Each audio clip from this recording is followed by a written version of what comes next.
The courtroom was silent except for the sound of expensive shoes clicking against marble floors. Elena Vance sat alone at a long wooden table, her hands folded in her lap, her wedding ring still catching the cold fluorescent light overhead.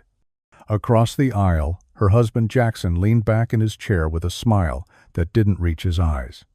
His lawyer whispered something into his ear, and Jackson laughed loud enough for Elena to hear, soft enough to avoid the judge's rebuke. Elena's throat tightened. She had no one beside her. No lawyer. No advocate. No voice. Jackson had made sure of that. He had frozen every account with her name on it, locked her out of the home they had shared for 8 years, and told everyone who would listen that she was unstable, unemployed, and unworthy. But what Jackson didn't know was that Elena had never been alone. Miles away, in a safe house buried deep in the Virginia woods, her brother Caleb, a Navy SEAL with 20 years of Black Ops experience, was building a case that would burn Jackson's empire to ash. And in a quiet law office in Boston, a silver-haired woman named Martha Vance was boarding a plane to New York, carrying documents that would change everything.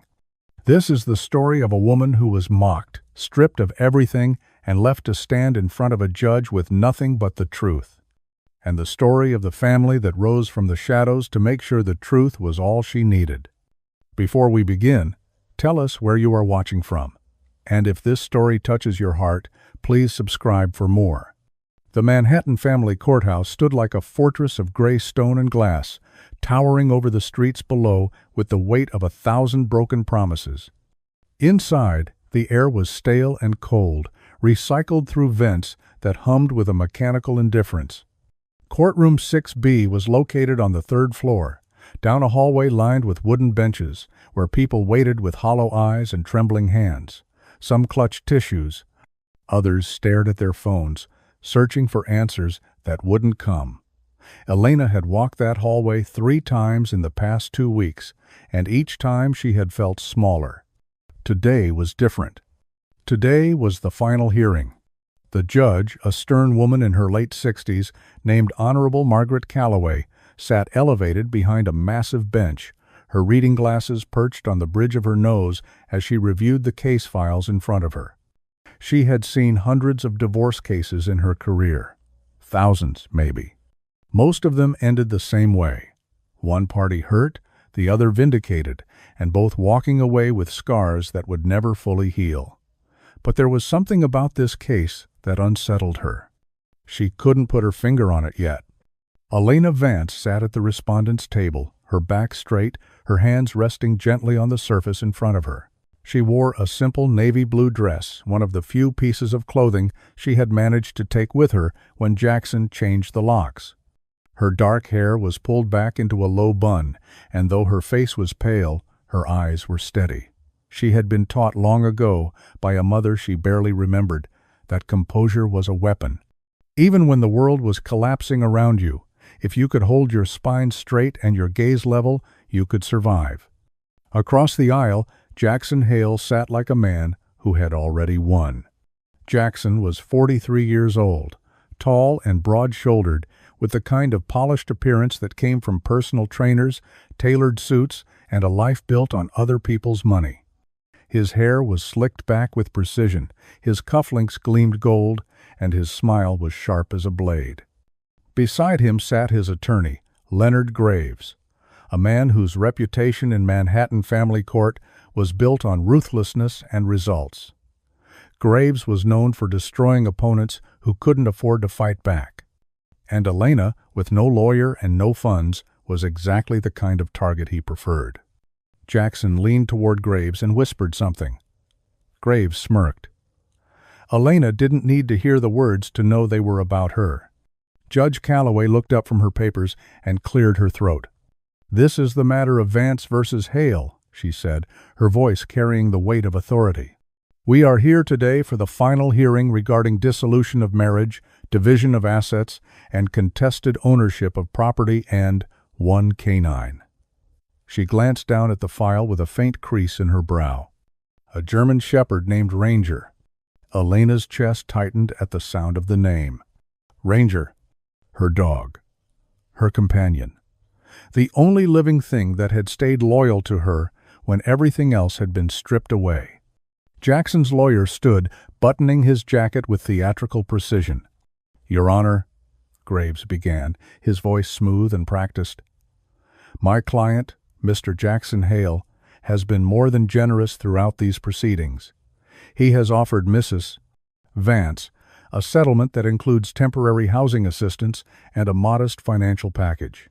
However, she has refused every reasonable offer and continues to make baseless accusations regarding my client's character and financial conduct." He paused for effect. "Furthermore, Mrs. Vance has failed to secure legal representation, which we believe reflects either a lack of seriousness or an inability to substantiate her claims." Jackson nodded along, his expression one of false sympathy. Judge Calloway's eyes shifted to Elena. "Mrs. Vance," she said carefully, "is it true that you are representing yourself in this matter?" Elena stood slowly. Her hands were steady, but her heart was pounding so hard she could feel it in her throat. "Yes, Your Honor," she said quietly. "And why is that?" Elena hesitated. She could feel Jackson's eyes on her, could hear the low chuckle he tried to suppress. "Because my husband froze all of our joint accounts," Elena said, her voice stronger now. "He locked me out of our home, he canceled my credit cards, he made sure I couldn't access any money to hire an attorney." Graves scoffed audibly. "Your Honor, that is a gross mischaracterization." "I'm not finished," Elena interrupted, her voice cutting through the room like a knife. The courtroom went silent. Judge Calloway raised an eyebrow. "Go on, Mrs. Vance." Elena took a breath. "He also forged my signature on documents transferring ownership of our home into his name alone. He did the same with Ranger's registration papers, and he's been hiding assets in offshore accounts for years." Jackson's smile faltered. Just for a second, but it was enough. Graves stood again, his tone sharp. "Your Honor, these are serious allegations with absolutely no supporting evidence. Mrs. Vance is clearly desperate and—" "Do you have evidence, Mrs. Vance?" Judge Calloway asked, her gaze piercing. Elena's hands trembled. "Not with me," she admitted, "but it exists." Jackson laughed, out loud this time. It echoed through the courtroom like a slap. "This is ridiculous," he said, shaking his head. "She's got nothing. No lawyer, no proof, no case. Your Honor, I ask that we move forward with the settlement as proposed and end this circus." Judge Calloway's jaw tightened. She didn't like being laughed at in her own courtroom. "Mr. Hale," she said coldly, "you will remain silent unless called upon." Jackson's smile returned, but his eyes were ice. Elena sat down slowly, her hands gripping the edge of the table. She felt the weight of the room pressing down on her. She had no documents, no lawyer, no leverage. Just her word against a man who had spent years building walls around his secrets. And yet, somewhere deep inside her, she held onto a single thread of hope. Because 3 days ago she had received a text message. It was from a number she didn't recognize. It said, "I'm coming, hold on." She didn't know who sent it, but she knew the tone, she knew the rhythm of those words. It was Caleb, her brother, the man she hadn't seen in 6 years, the man who had promised the last time she saw him that if she ever needed him, truly needed him, he would move heaven and earth to be there. And Elena believed him, because Caleb didn't make promises he couldn't keep. If you believe that courage begins with standing alone, press like and let this story remind you why the truth is always worth defending. Caleb Vance had been in worse situations than this. He had been shot at in Fallujah, hunted in the mountains of Afghanistan, and trapped behind enemy lines in places the government would never officially acknowledge. He had learned to survive on instinct, intelligence, and an ironclad belief that no mission was impossible if you had the right intel and the will to see it through. But this mission was different.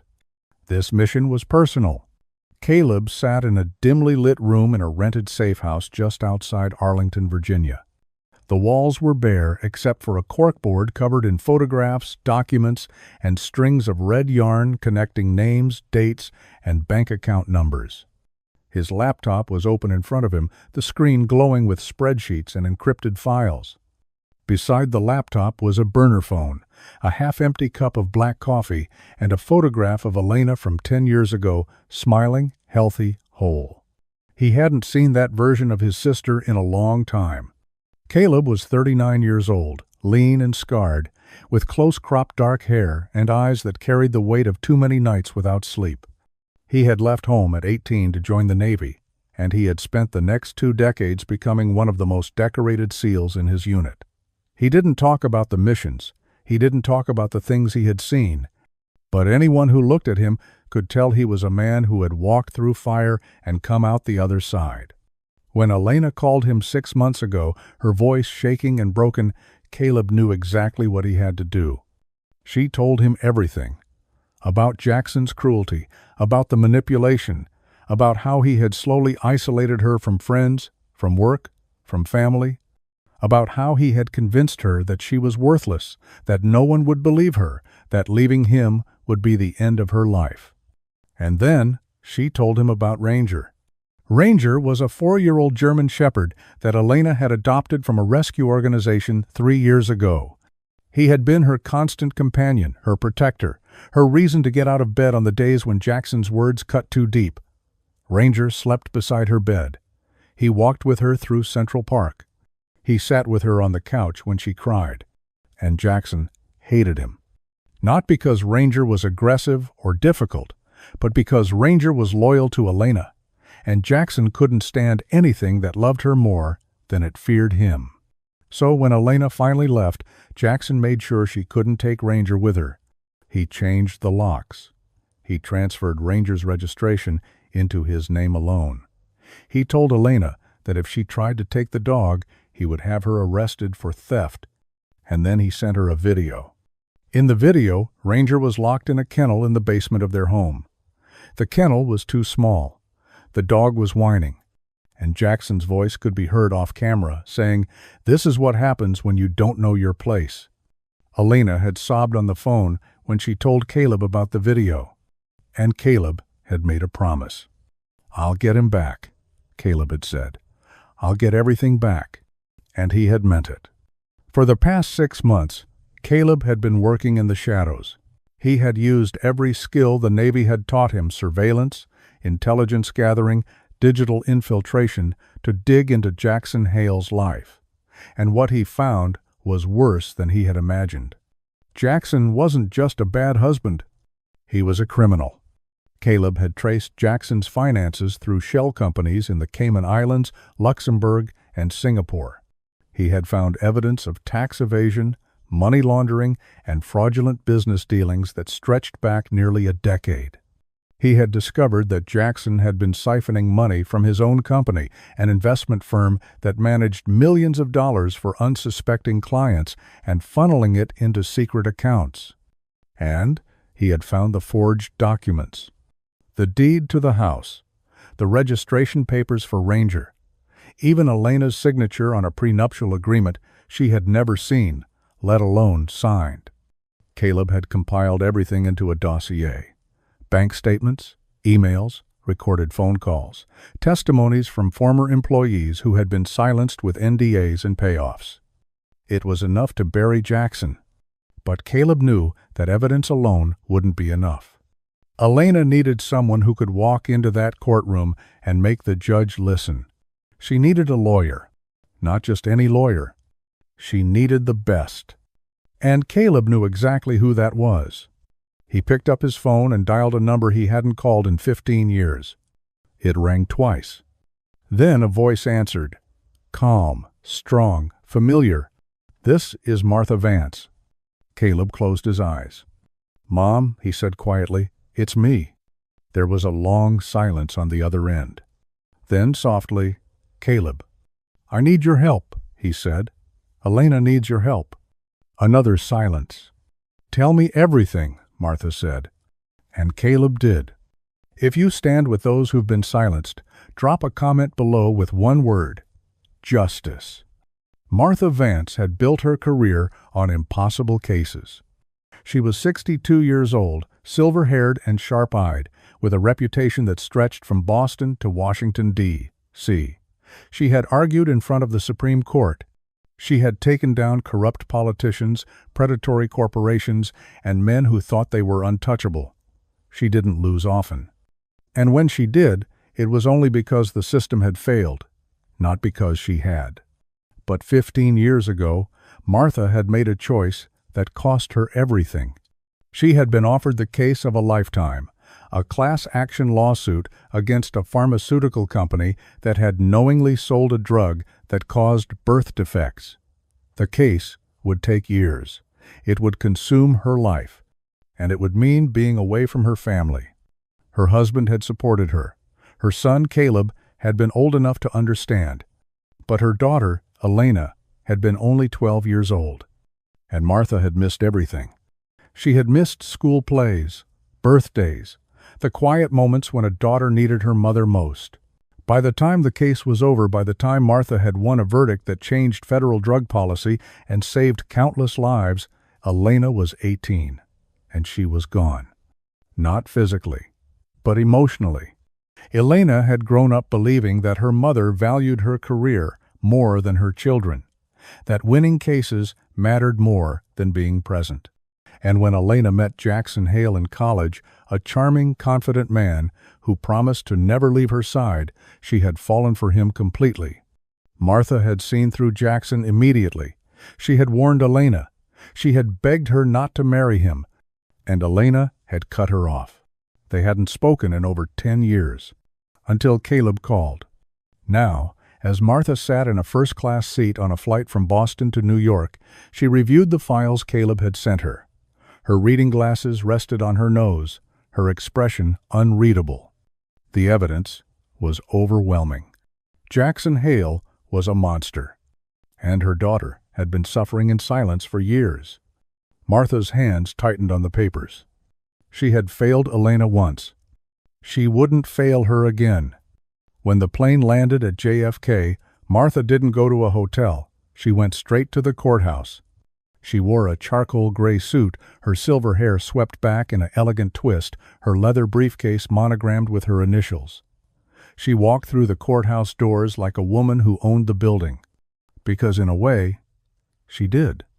Every lawyer in Manhattan knew her name. And today, they were about to remember why. Stay with us. What's about to unfold will shift everything you thought you knew about this case. Back in courtroom 6B, the hearing had dragged on for over an hour.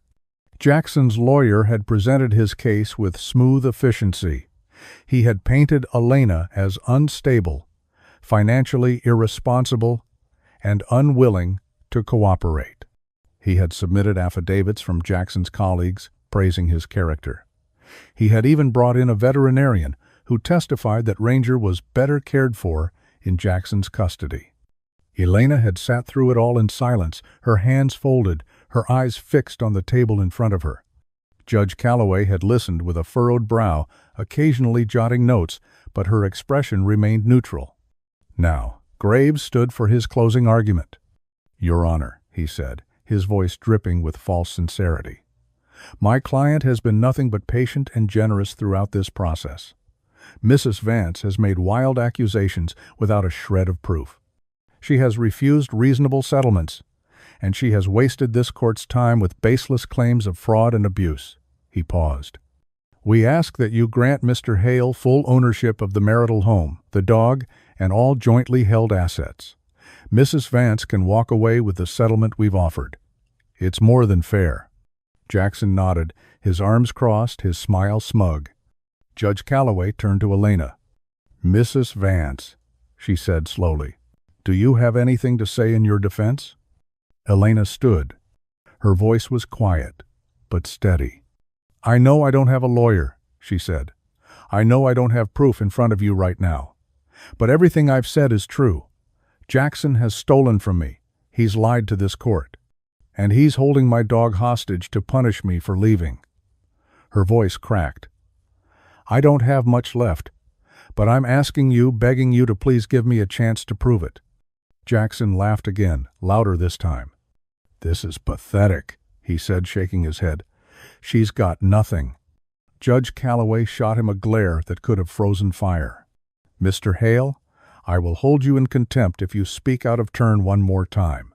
Jackson raised his hands in mock surrender, still smiling. The judge looked back at Elena, and for a moment there was something like sympathy in her eyes. "Mrs. Vance," she said gently, "I understand that this is difficult, but without evidence, without representation, I cannot." The courtroom doors flew open. The sound echoed through the room like a thunderclap. Every head turned. A woman stood in the doorway, silhouetted by the light from the hallway. She was tall, composed, and carried herself with the kind of authority that made people sit up straighter without knowing why. She stepped inside, her heels clicking against the floor with purpose. "Your Honor," she said, her voice clear and commanding, "I apologize for the interruption. My name is Martha Vance, and I am here to represent the respondent, Mrs. Elena Vance." The room went completely silent. Elena's breath caught in her throat. Her mother. Her mother was here. Jackson's smile vanished. Leonard Graves stood, his face flushed. "Your Honor, this is highly irregular." "Is Mrs. Vance a licensed attorney in the state of New York?" Judge Calloway asked, her tone sharp. Martha reached into her briefcase and pulled out a document, walking it directly to the bench. "I am licensed in Massachusetts, New York, and Washington, D.C., Martha said smoothly. "And I have filed an emergency motion to enter this case as counsel of record as of this morning." Judge Calloway took the document, reviewed it quickly, and nodded. "Motion granted," she said. "Mrs. Vance, you may proceed." Jackson leaned toward his lawyer, his voice a harsh whisper. "Who the hell is she?" Graves looked pale. "That's Martha Vance. She's a legend." Jackson's jaw clenched. Martha walked to the respondent's table and set her briefcase down beside Elena. She didn't look at her daughter yet, not directly. But she reached out and placed a hand gently on Elena's shoulder. Elena's eyes filled with tears. Martha turned to face the judge. "Your Honor," she began, "I apologize for my late entry into this case, but I assure you what I am about to present will more than justify the delay." She opened her briefcase and pulled out a thick stack of files. "Over the past 6 months, my son, Mrs. Vance's brother, has conducted an exhaustive investigation into Mr. Jackson Hale's financial and legal conduct. What we have uncovered is not merely a case of marital misconduct. It is a pattern of fraud, forgery, and financial abuse that spans nearly a decade." Jackson stood abruptly. "This is insane." "Sit down, Mr. Hale," Judge Calloway said sharply. Jackson sat, his face red. Martha continued, "Mr. Hale has systematically hidden assets in offshore accounts in the Cayman Islands, Singapore, and Luxembourg. He has committed tax evasion on a scale that would interest the IRS greatly. And most relevantly to this case, he forged my daughter's signature on multiple legal documents, including the deed to their home and the registration papers for their dog." Graves shot to his feet. "Your Honor, these are slanderous accusations." "They are documented facts," Martha said coolly. She turned to the back of the courtroom, "and the man who documented them is here to testify." The doors opened again. This time, a man walked in. He was tall, broad-shouldered, and moved with the kind of controlled precision that came from military training. He wore a dark jacket, jeans, and a look that could stop a freight train. "Caleb Vance." Elena gasped. Caleb's eyes met hers across the room, and for the first time in 6 years, he smiled. A real smile. "Your Honor," Martha said, "this is my son, Caleb Vance. He is a decorated Navy SEAL with 20 years of service. And he has spent the last 6 months gathering the evidence that will prove everything I've just said." Caleb walked to the front of the courtroom and set a leather folder on the judge's bench. Judge Calloway opened it. Her eyes widened. She flipped through page after page bank statements, wire transfer records, emails, recorded phone calls. Her expression shifted from surprise to disgust. "Mr. Graves," she said slowly, her voice dangerously calm, "does your client have an explanation for these offshore accounts?" Graves stammered. "Your Honor, I was not aware." "Does your client have an explanation for the forged signatures?" Jackson stood, his voice shaking with rage. "This is a setup." "Sit down." Judge Calloway's voice was ice. Jackson sat. Martha stepped forward. "Your Honor, we are also prepared to present testimony from a forensic accountant, a handwriting expert, and 3 former employees of Mr. Hale's firm, all of whom are willing to testify under oath about his fraudulent activities." She paused. "But more than that, we have this." Caleb pulled out a USB drive and handed it to the court clerk. "On this drive," Martha said, "is a video recording taken from the security system in the marital home. It shows Mr. Hale locking the family dog, Ranger, in a basement kennel and verbally threatening my daughter." Judge Calloway's face hardened. "Play it," she ordered. The clerk inserted the drive into a laptop, and the video appeared on the courtroom monitor. The room watched in silence as Jackson's voice filled the speakers.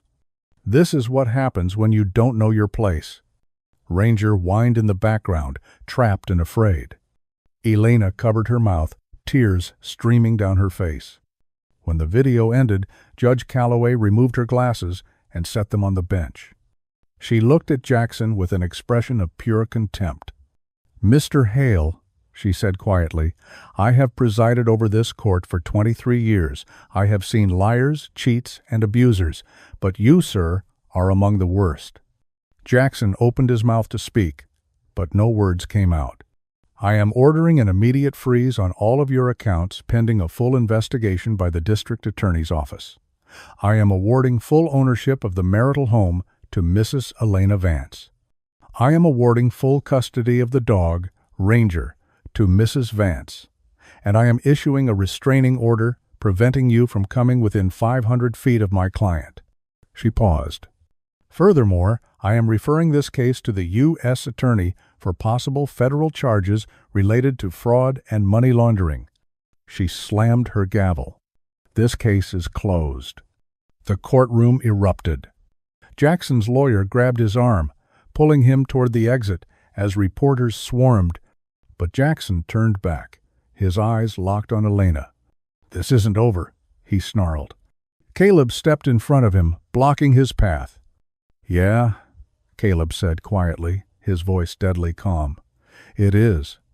Jackson stared at him for a long moment. Then he turned and walked out, his empire crumbling behind him. If you believe this kind of injustice needs to be exposed, share this story and let the world know that silence protects no one. Elena stood in the hallway outside the courtroom, her hands shaking, her heart pounding so hard she thought it might break through her ribs. She had won. She had actually won. But more than that, she wasn't alone anymore. Caleb stood beside her, his arms crossed, his eyes scanning the hallway like he was still on a mission. Old habits died hard. And in front of her, for the first time in over a decade, stood her mother. Martha's face was composed, professional. But her eyes were wet. "Elena," she said softly. Elena didn't know what to say. There were too many years, too many words left unspoken. So she did the only thing she could. She stepped forward and wrapped her arms around her mother. Martha held her tight, her chin resting on Elena's head, and for a moment the world outside didn't exist. "I'm sorry," Martha whispered. "I'm so sorry I wasn't there." "You're here now," Elena said, her voice breaking. "That's all that matters." Caleb cleared his throat, trying to hide the fact that his own eyes were damp. "All right," he said gruffly. "Let's get out of here before the press catches up." They walked together through the courthouse, past the reporters, shouting questions, past the lawyers and clerks and strangers who would never know the full weight of what had just happened. Outside, the air was cold and crisp. The city buzzed around them, indifferent and alive. Elena stopped on the courthouse steps and looked up at the sky. She took a deep breath. For the first time in years, it didn't hurt. "Where do we go now?" she asked. Caleb grinned. "First, we go get your dog." Elena laughed, a real full laugh that felt like sunlight breaking through clouds. "And then?" she asked. Martha smiled. "Then we go home." And they did. 3 weeks later, Elena sat on the front porch of the home that was now legally, undeniably hers. Beside her, Ranger lay with his head in her lap, his tail thumping softly against the wood. The house had been cleaned, the locks had been changed, and every trace of Jackson Hale had been erased. Caleb had stayed for 2 weeks, making sure Elena was safe, helping her set up new bank accounts, new security systems, new routines. He had even installed a state-of-the-art alarm system because, as he put it, "Old habits die hard, and I'm not taking any chances." Martha had stayed too. She had taken a leave of absence from her firm to be there, to cook meals, to sit with Elena in the evenings, to rebuild what had been broken. They talked about the past, about the pain, about the years they had lost.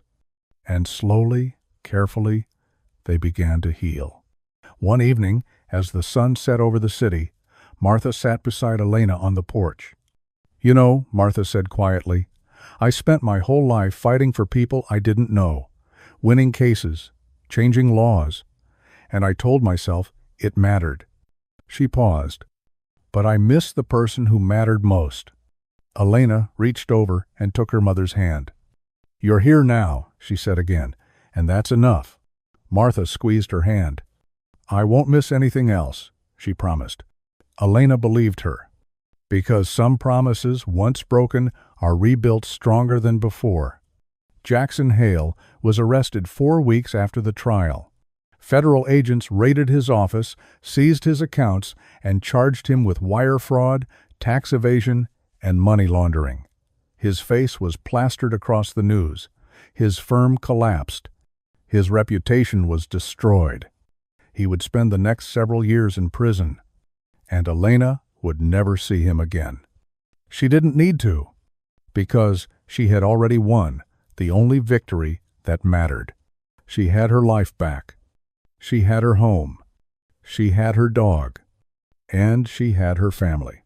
On a quiet Saturday morning, 6 months after the trial, Elena stood in her kitchen making coffee. Ranger lay at her feet, his tail wagging lazily. The sunlight streamed through the windows, warm and golden. Her phone buzzed. A text from Caleb. "Deployed again. Be back in 4 months.